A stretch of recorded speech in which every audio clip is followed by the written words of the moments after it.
International, c'est beaucoup dire. Il y a la Russie qui demande aux Turcs d'y aller doucement.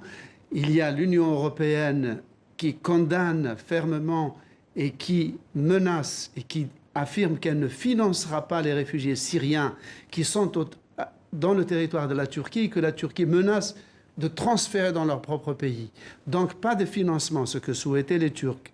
Vous avez la France qui a condamné fermement et qui va, aux côtés de l'Allemagne, demander à ce que le Conseil de sécurité se saisisse de cette affaire qui s'annonce effectivement très Et l'Allemagne dangereuse. qui craint aussi ce soir, Slimane, une résurgence de Daesh. On sait que les forces kurdes ont œuvré à la chute de l'organisation État islamique. En revanche, un silence depuis quelques jours, depuis l'imminence de cette action, c'est celui de Bachar el-Assad. Pourquoi? D'abord celui de tous les pays arabes et de Bachar el-Assad, parce que qu'est-ce qui va se passer?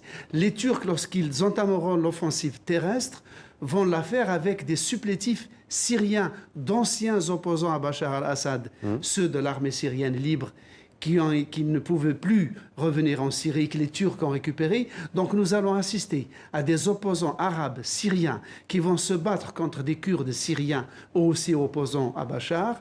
Donc, pour le régime syrien, ce sont deux adversaires de taille qui vont s'éliminer les uns les autres. Et il n'est pas exclu que les Kurdes, attaqués par ces supplétifs syriens arabes, plus par l'armée turque, en viennent à appeler au régime de Damas pour les sauver, ce qui serait quand même un extraordinaire retournement de situation dont le Proche-Orient a le secret. Merci beaucoup Slimane pour ces précisions.